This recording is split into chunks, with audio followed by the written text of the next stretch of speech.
Before we begin with this video, quick announcement. I want to let you know that I won't be filming a July TBR nor an August TBR, and I won't be here on YouTube during the month of August. I'm going to Uganda with my girlfriend. We will be away for 3 weeks and we just have to prepare and do a lot of things for our trip.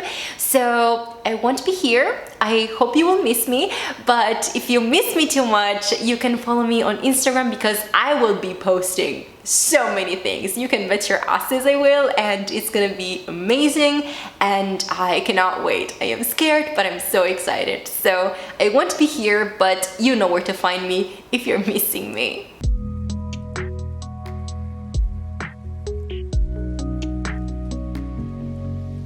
Hello everyone and welcome back to my channel. I'm Fran, this is Fran Nook in the Pages, and today I am finally going to give you a wrap-up. I know, I am capable sometimes of filming wrap-ups as well. That's good to know. Today I'm going to give you my June wrap-up, and hopefully the next video that you'll see on my channel will be the wrap-up, a cumulative wrap-up for the months of March, April and May, because I didn't read as much, and give you perhaps a little bit of a longer video.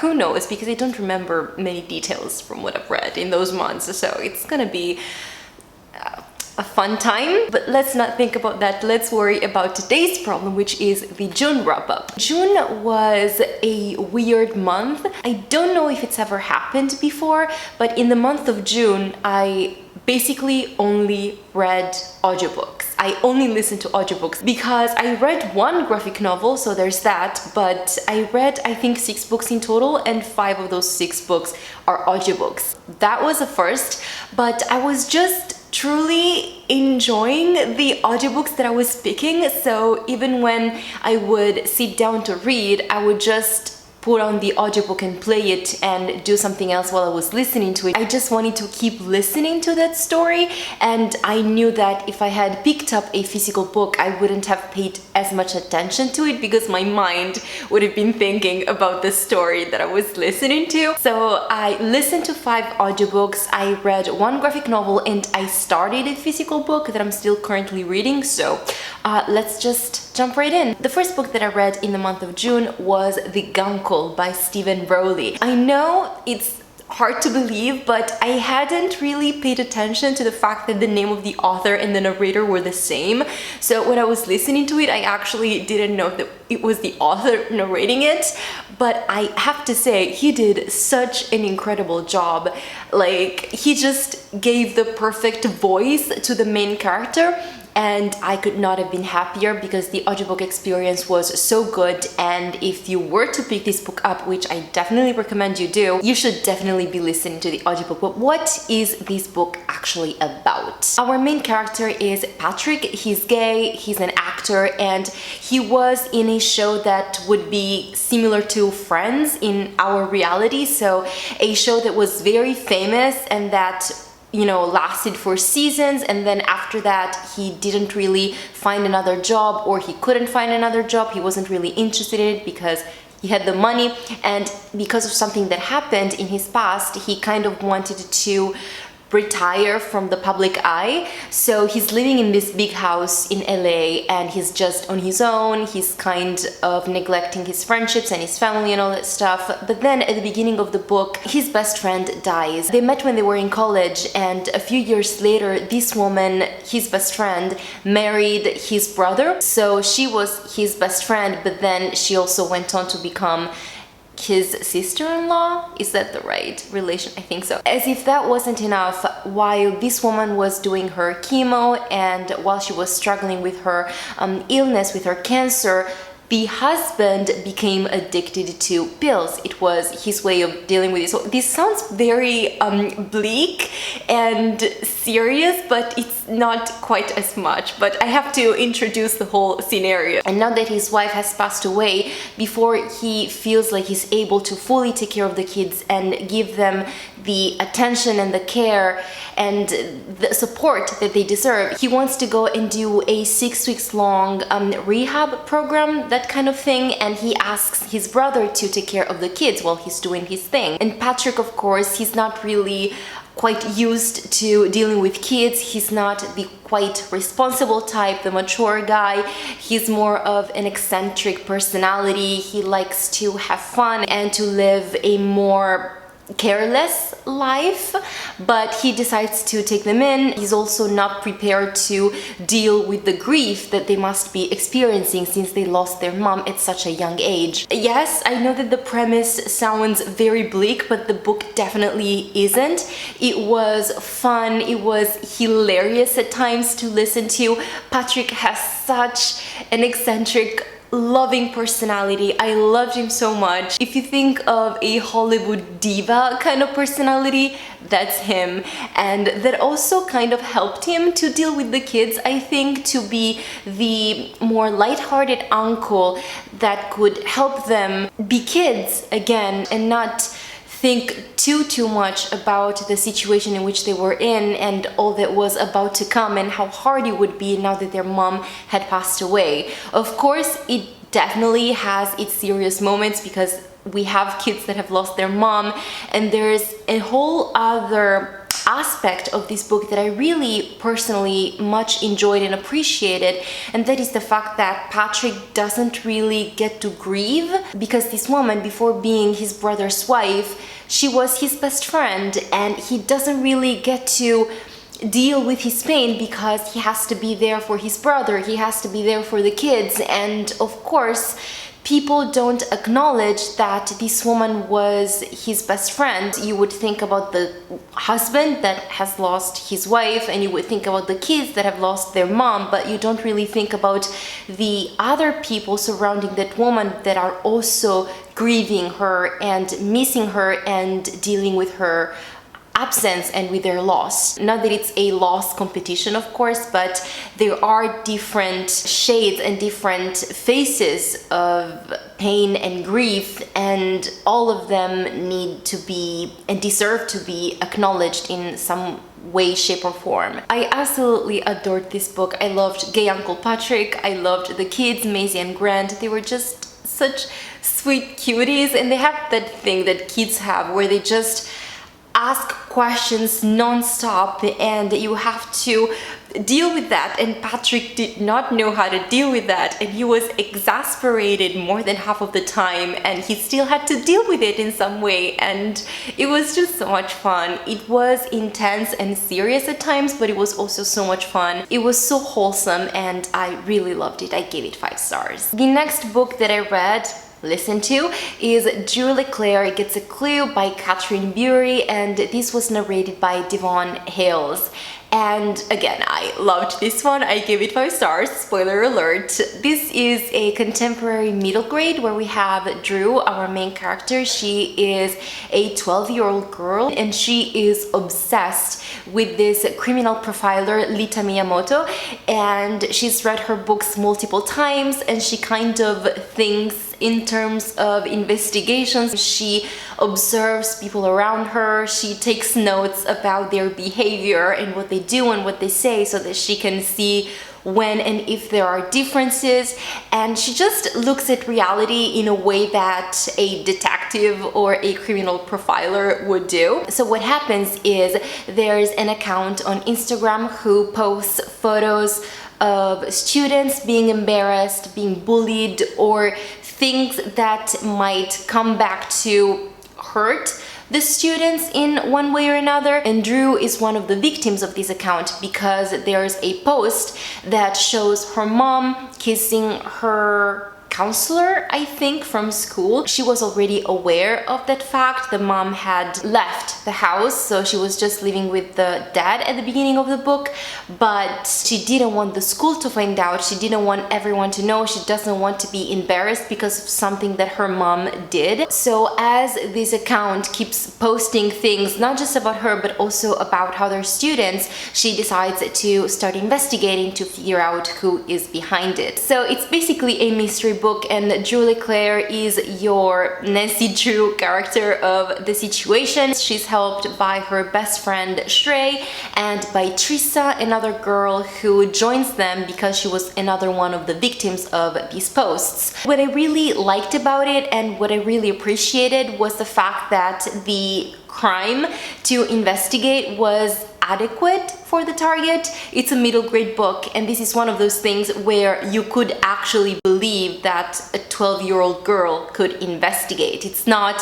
a murder, it's not a missing person, it's just a school account that has been hacked and now these things are being posted. So it is quite believable, and also the way in which she conducted the investigations was quite believable, and I really appreciated that. It's also a topic that is really important for kids nowadays, unfortunately, the cyberbullying aspect of it, and there were also other topics touched here and there. Trissa is a black girl, and she says that she is treated differently in the school compared to other white kids who go there.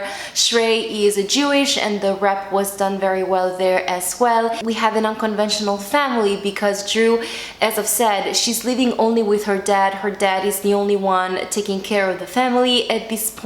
The mother left, and they have such a nice, understanding, open relationship. They're so connected and close to one another, and it was such a nice thing to see different ways in which you can be a family that is not your typical conventional family. I really appreciated that. And also another thing that I really appreciated seeing in a middle grade book is the fact that Drew is questioning her sexual orientation. She's wondering if it's normal that at this age she's not really interested in boys, she doesn't really want to kiss them or have anything to do with them, which is something that she sees other kids around her being interested in, and she doesn't really want to do anything with girls either. But she's also noticing that when it comes to fictional crushes or famous people and all of that, she has crushes on both boys and girls. But at the same time, when her best friend or when other people are trying to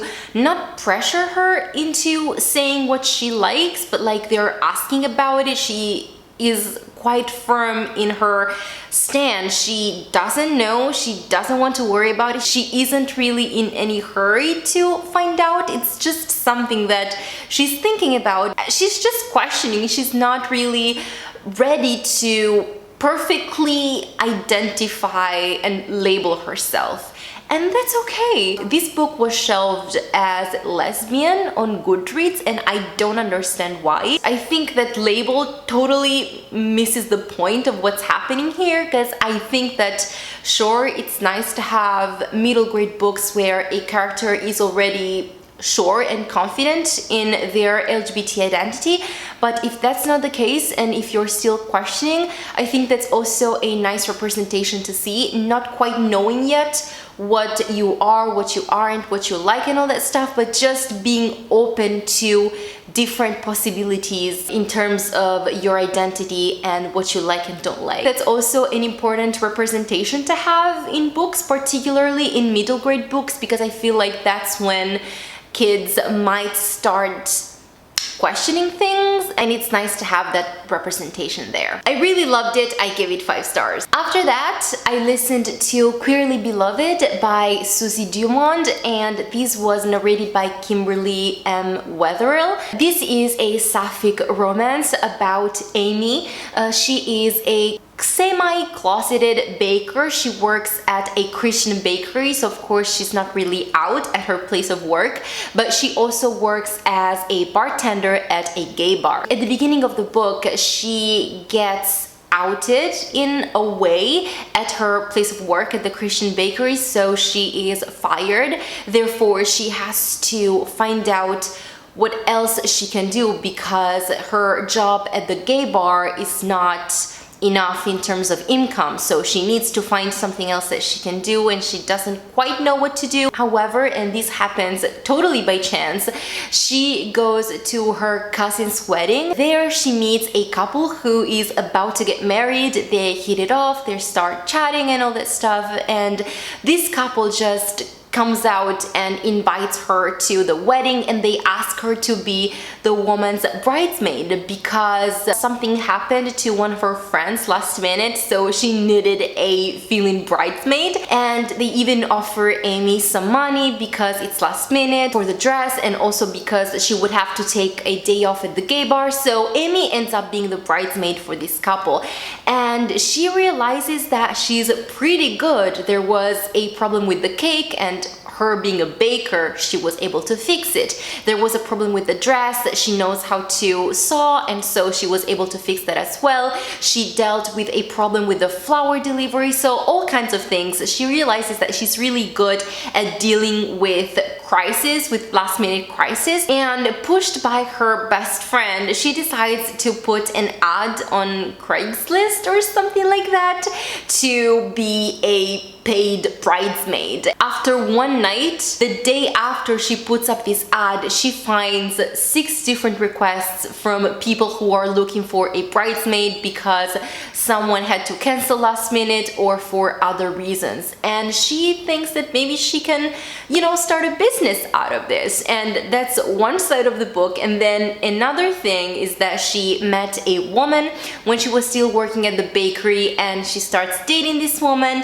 and she falls in love, and things happen, and it's basically this. We follow Amy juggling this new relationship that is kind of starting and blossoming, and her new job, work, enterprise. What can I say? Nothing really major happens in this book. It's just a romance where you have a love story happening, and then you also follow the main character in her personal life and work struggles and all that. But there were so many discussions around being queer and about the wedding industry and how heteronormative it is. Not in all countries gay people can get married, so there was a whole discussion about that. Is that really an important right to have when other human rights that gay people don't have are at stake?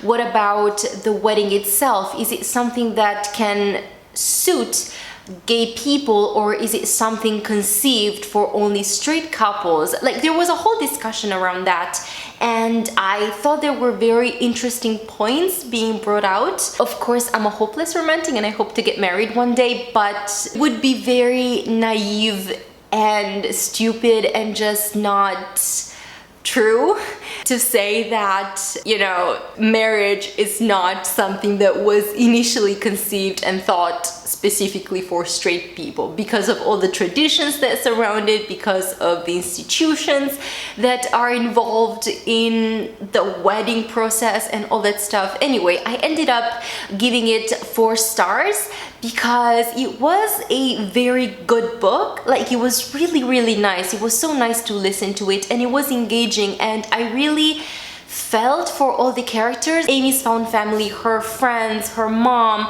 her uncles, they were kind of like a father figure for her.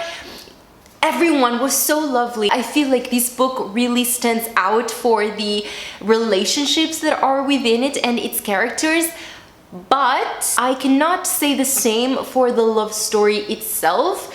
I didn't really feel the chemistry between Amy and Charlie, the love interest. I didn't quite care about their romance. I didn't think they were a particularly good fit. Like, I couldn't see it. And that was kind of a letdown because this is a romance book, but I loved it because of the friendships, because of its contemporary aspect, because of the discussions around the LGBT community and about the wedding industry and all that. And of course, Amy was working at a Christian bakery, and then she's outed, and then she's fired because of her sexual orientation. So there's a whole lot about the church and homophobia and all of that, which was very, very sad and depressing and anger-inducing to read. But then this very sad and annoying reality was counterbalanced by how queer it was, and the characters just introducing themselves by saying their name followed by the pronouns. It was just it was just queer. It was just nice to see a queer environment, I guess, and to live that. So that was very nice, and I gave this book 4 stars. The graphic novel that I read while I was listening to all these things was Queer by Meg-John and Jules Scheele, and this is basically a graphic non-fiction about queer theory. So it's basically that. I will just show you. There's text and then there's images, and it was a relatively fast read, and I say relatively because the concepts are explained in a very simple way, easy to understand, but at the same time we're still dealing with queer theory and philosophical discussions, philosophers, theorists, activists, so that's not quite easy to understand, and I have to admit that at times I feel like the text was going a little bit over my head, but that's because me and philosophy and just theories in general, we don't always understand each other, but it was very interesting to read. I do know more about queer theory than I knew before reading this one, so that's mission accomplished, I guess. I would say that this is a good text for someone like me who does not want to delve too deep into it, who just wants to have like an overall understanding of who says what and what it means in a more general sense. But of course, if you want to know more and you want to study this material, then you would need other texts. Definitely not this one, but the good thing is that this one gives you like a whole list of texts from which it took things that you can go and read, like more, I don't want to say serious texts, but like academic tests. There you go, that you can go and read to fully understand all the issues, or try to understand all the issues, because even within the queer theory, different people say different things, so it's not easy to understand. But the basic premise is to dismantle the heteronormative way of thinking about things, and to go beyond saying that queer people are just like normal people, because they're not. They're different. The issue is to recognize that difference and don't treat it in a way that is inferior compared to how normal people, as in cis, white, straight people, are treated. I hope that made some sort of sense, because it's very complicated and I'm not the best person to explain those things, but hopefully it made some sort of sense. I quite enjoyed it and I gave it 4 stars. The last 2 books that I listened to in the month of June, I'm going to talk about together because they're part of a series. I thought they were more of companion novels because the 2 books follow different characters, but I would argue that no, they're actually a series, and you need to read the second book after reading the first one to have a complete understanding of the situation and the characters and what's happening. I'm talking about The Queer Principles of Kit Webb and The Perfect Crimes of Marian Hayes by Cat Sebastian. I will admit, I did not have high expectations. I just thought that they were going to be nice, funny LGBT books to read, but they just went way beyond that. I absolutely fell in love with The Queer Principles. It is definitely my favorite, and it's going to be one of my favorite books of 2022 for sure, because I loved it that much. I gave it 5 stars, but I would have given it 100 stars if I could, and I gave 4 stars to The Perfect Crimes of Marian Hayes. I did have an issue with that, but I will get into it in a second. The Queer Principles of Kit Webb. What is this book about? We have a highwayman who is basically a thief sort of person who left that life of crime behind when he was in an accident, and now he has a wooden leg. So he lost a leg and now he is managing a tavern, a coffee house of sorts. He was a good thief, like a Robin Hood kind of situation. He would keep some money for himself and then give some money away to people who needed it. One day, an aristocrat comes into his coffee house and asks for his help. This aristocrat Percy has heard of the tales and the ballads that recount Kit Webb's adventures and crimes, we can say, and so he wants to hire him to steal something from his father. And that is because this man Percy has found out that his father had been married before getting married to Percy's mother, and therefore the marriage to Percy's mom was invalid. It doesn't count. And now the father has married Percy's best friend Marian, and also that marriage is not valid. Percy's father, the Duke of Clare, always carries a book with him that Percy thinks has secrets within it that he can use to kind of blackmail the father into ensuring that both he and his best friend Marian will have some money, some inheritance, some sort of thing to not be broke, basically. To make things worse, Percy and Marian are being blackmailed by someone who wants money in exchange of not divulging the fact that their father got married to someone else. Hey baby. Oh, I thought you were filming. I am filming, but then I heard you and I stopped. Because I'm shy. Wash the hair. Wait. Hey. Hey.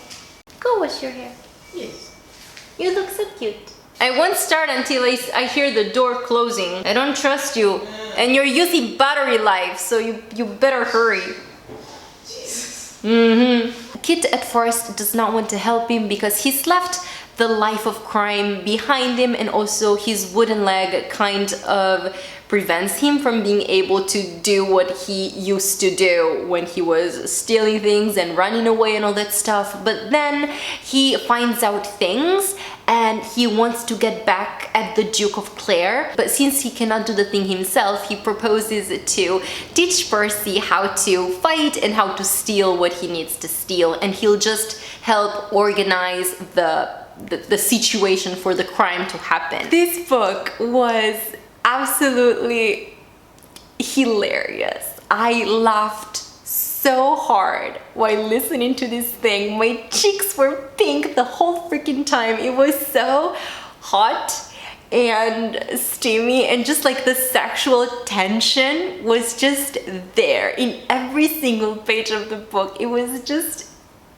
I cannot even begin to tell you how incredible it was. This audiobook I listened to in 2 days. That was it, because I started listening to it and then I just realized how damn good it was, and I could not stop listening to it. I was obsessed. I listened to this audiobook when we were done moving, but we had to unpack all the things, and so I was listening to it while I was unpacking, and I barely realized that I was unpacking as many things as I was, because I was just completely lost in the story. It was so damn good. It was so addicting. I literally could not stop. I could not stop. Cat Sebastian has perhaps the best humor that I've ever found in a book, ever. And just the jokes and the double meaning of things and just the banter and the flirting. Oh gosh, the flirting. It was on another level. I loved it so much. And then the sex scenes themselves were so nice. It was just so good. The whole thing was so good that it's a favorite. It's a favorite. And to help things even more, the audiobook of this book in particular, but also of the majority of Cat Sebastian's books, as I've later found out, is Joel Leslie. And he has this thick, posh British accent that it reminded me of Rhys Darby. He's the actor who plays Stede Bonnet in Our Flag Means Death, and I watched Our Flag Means Death at the end of May, so right before June, and I just had the whole show in my mind, and then I listened to this one and the voice reminded me of the actor, and so I was thinking of the two things, and it just, my mind literally was exploding. It was just so good. and it was the best thing ever. Oh my gosh, it was so good. I give it 5 stars. Now, The Perfect Crimes of Marian Hayes kind of starts right before the end of the Queer Principles of Kit Webb. I cannot say exactly when it starts because I don't want to spoil anything from the Queer Principles of Kit Webb. Let's just say that Marian finds herself in the company of the man who was blackmailing her and Percy, who knew about the father's/husband's escapades, and they are going to travel together and spend a lot of time together, and of course something is gonna happen there. And again, the sexual tension, the flirting, but also the respect between the two, and the boundaries, it was just, oh god, it was so good. I loved it so much. I just love Cat Sebastian and her writing and just everything that she does. She's so good. I just love the story, and I love the fact that in her books the characters who fall in love, who are, you know, the protagonists of the romance, actually spend a lot of time together, and we as readers spend a lot of time together with them. Because in other romance books, I feel like since we follow a main protagonist and their lives, we don't see as much interaction between the main protagonist and the love interest, which is not what happens in Cat Sebastian books. First of all, we have dual POV, but then the characters really spend a lot of time together, and we see them spending a lot of time together, and it adds a whole other level of intimacy. We as the reader get to see so much more, and that kind of makes us care more for the characters and their romance and their story and all of that. So I just love that so much. The reason why I gave Marian Hayes 4 stars instead of 5 is because of something that, I don't know, perhaps it's just me. So if you have read these books, please let me know in the comments, because I would love to know what you think. But it kind of irked me a little bit. It made me feel a bit uneasy and uncomfortable, and I don't know how to quite explain it to myself, because the thing is that in both books we have very explicit sex scenes, like in a lot of detail, okay?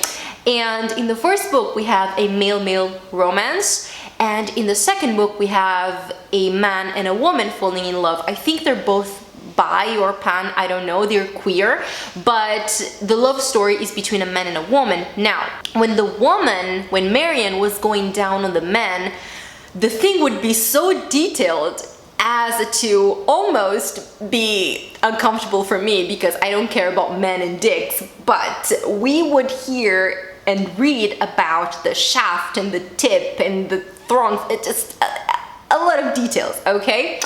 But then when it came to the woman and about the man going down on the woman, there was none of that. There was him between her legs and him bringing her to the climax and all that stuff, but there was nothing about labia and about the vagina and about, I don't know, any other thing, the clitoris. There was nothing about the female anatomy.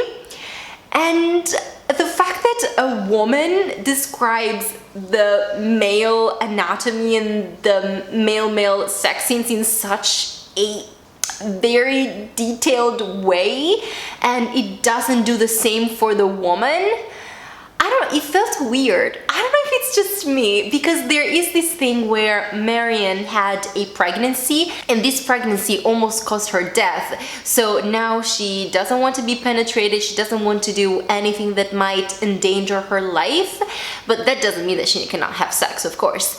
But there is that aspect, that issue, but at the same time, he was just going down on her. Like, the fact that she was uncomfortable with the penetration, to me, would not translate in the author not being specific about the female anatomy. Like, they're two different matters, they're two separate matters.